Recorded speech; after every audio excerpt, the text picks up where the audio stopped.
This is the 3D VIEW-MASTER tale Gulliver's Travels by Jonathan Swift. VIEW-MASTER Reel 1, The Man Mountain, Picture 1. In the days of sailing ships, the good craft Antelope was wrecked off the coast of Tasmania, and Lemuel Gulliver, the ship's doctor, was storm-tossed for hours before wind and tide cast him up on a strange shore. Picture 2.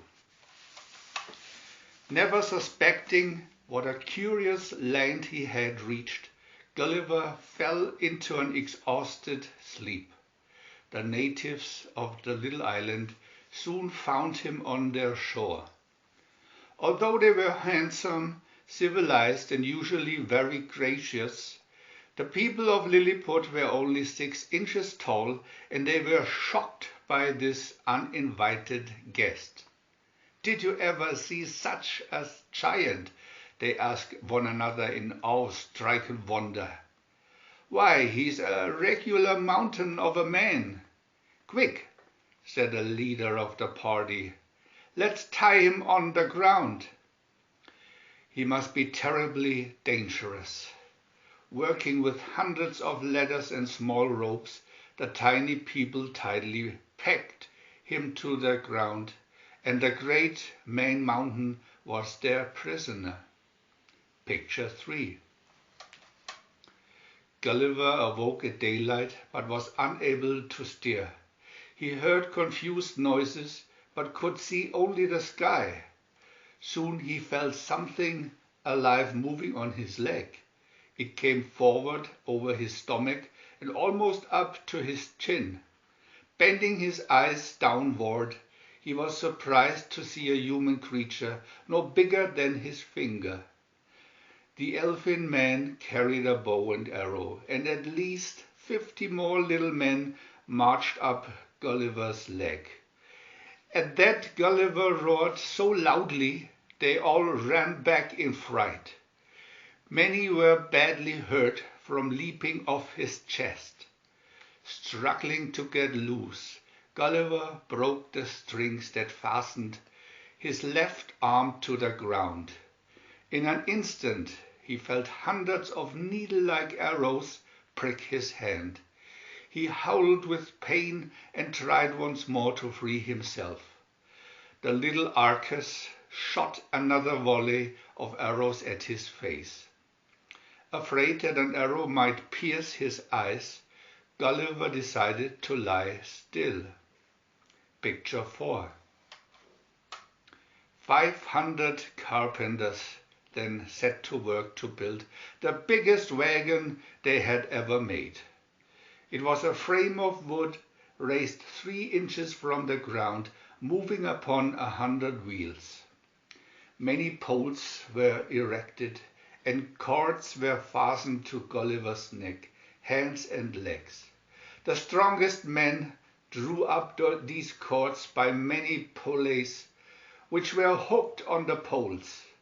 In no time, Gulliver was lifted into the wagon and tied fast. 1,500 of the imperious horses pulled the wagon to the capital city, which was half a mile away. Gulliver was exhibited as a great curiosity to the people of Lilliput. He was kept chained to a huge building into which he crawled at night to sleep. Picture 5. The Emperor ordered that Man Mountain's pockets be searched and a list be drawn up of all the contents. A clerk stood by with a sharp pencil to write everything down as it was described. 2 Lilliputians lifted the lid of the silver snuff box and stepped inside. "Echo!" one of them sneezed. The other man started to speak, but likewise could only say, "Echo! Echo!" They came out of the box very giddy and walking as if they were drunk. "It's a pepper mill," they told the clerk. A farmer closely examined Gulliver's comb.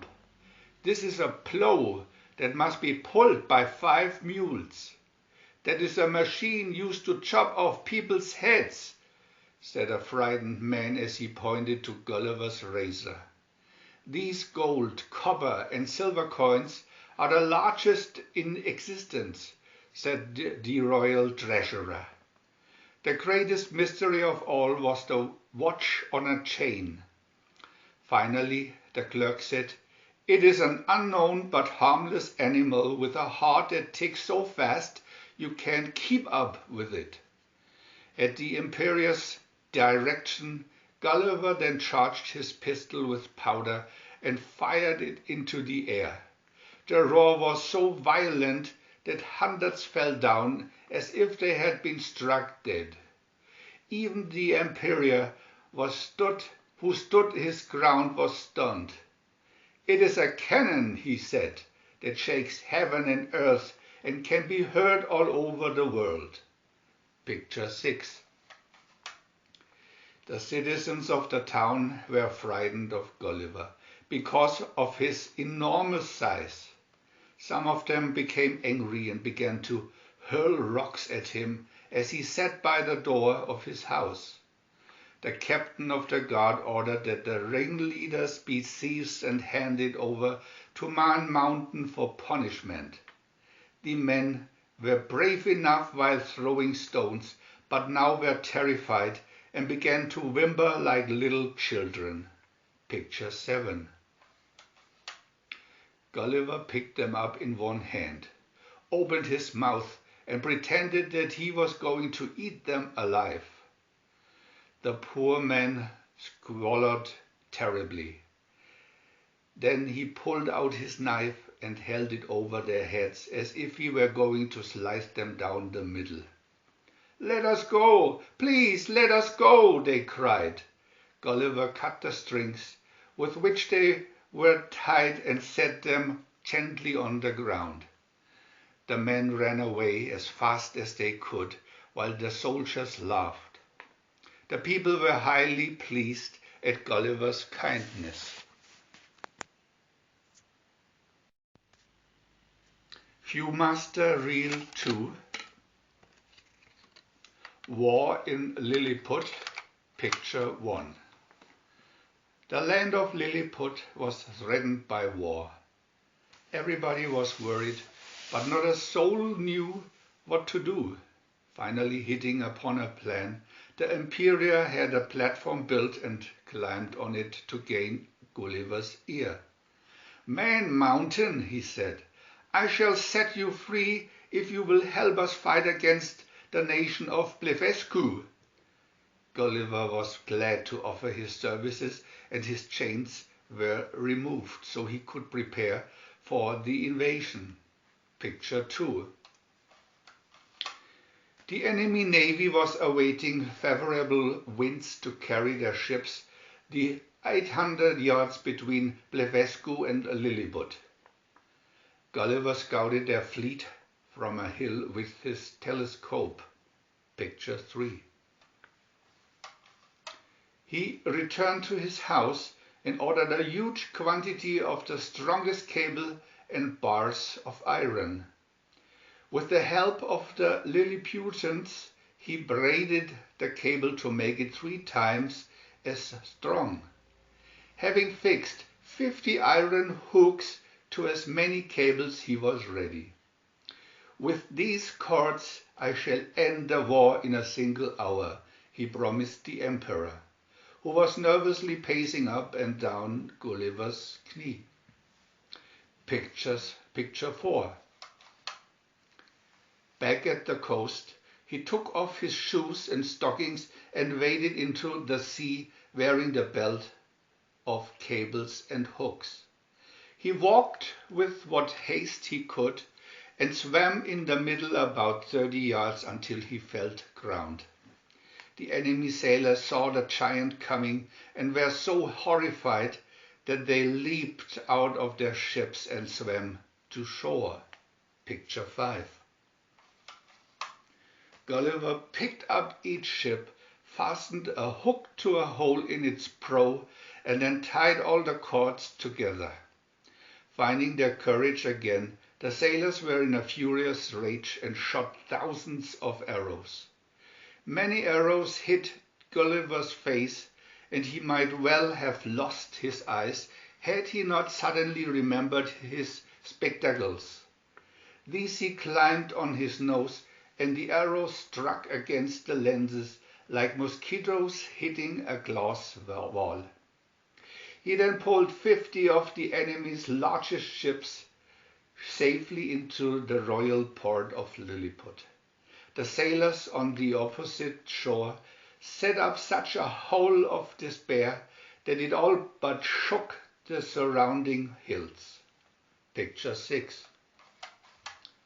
"Long live the mighty ruler of Lilliput!"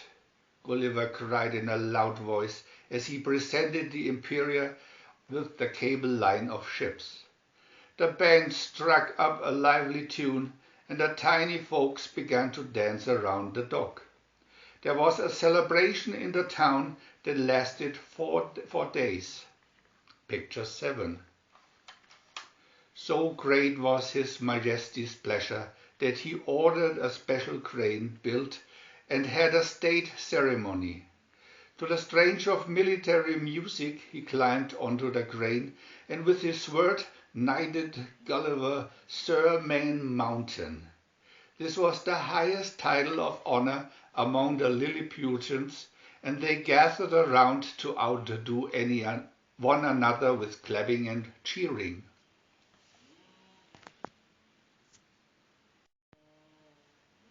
VIEW-MASTER Reel 3, Escape to Blefuscu, Picture 1. "We will make slaves of the people of Blefuscu," said the Emperor, "and they shall wait on us hand and foot." "But, Your Majesty," argued Gulliver, "these folks have done you no harm, and they should be allowed to live in freedom." The court debated. A decision was finally reached, and a peace treaty was favorable to Blefuscu. But Gulliver now had many enemies at court.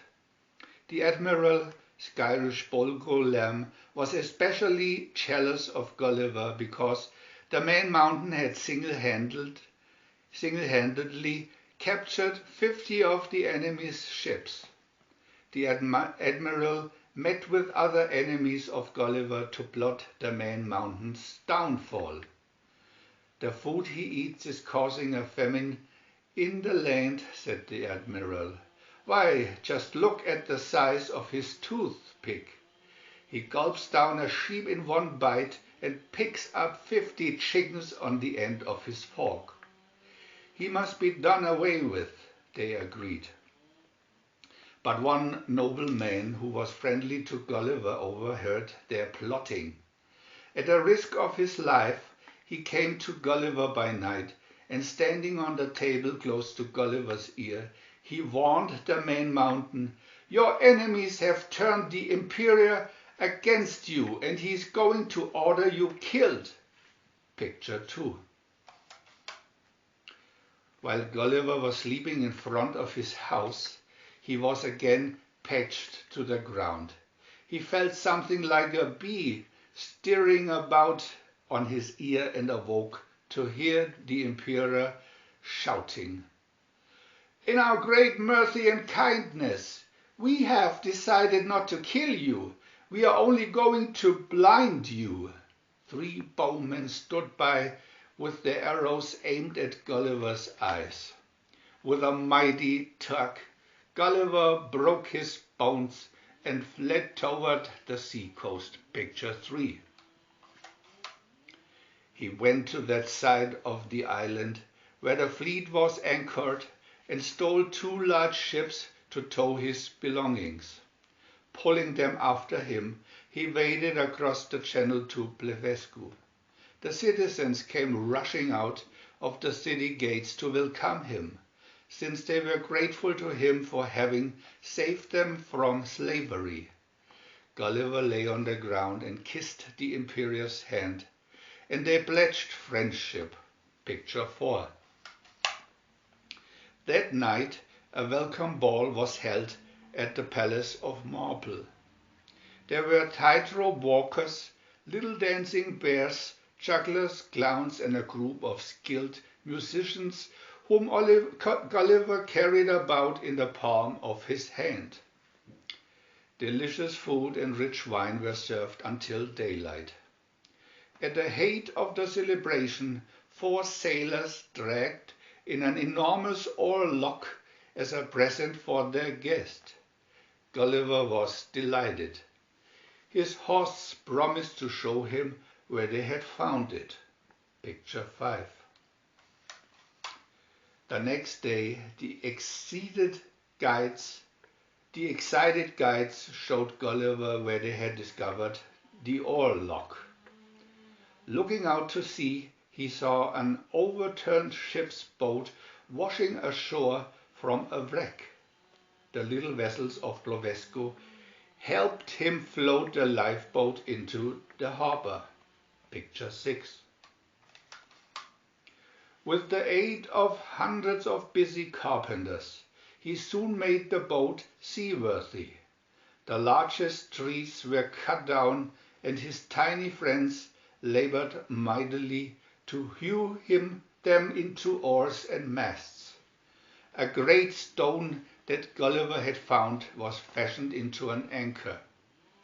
By sewing together folds of their strongest cloth, the women of Blovesco fitted him out with a fine sail. At last the boat was ready. Picture 7. 400 cooks stored the boat with food and drink. The Emperor and Empress and all the people of Blovesco came to see him off. Gulliver again prostrated himself and kissed the Emperor's hand. Then he sailed for home with a fair breeze and a present of 2 tiny cows, which he planned to keep as pets and as proof of his amazing adventures.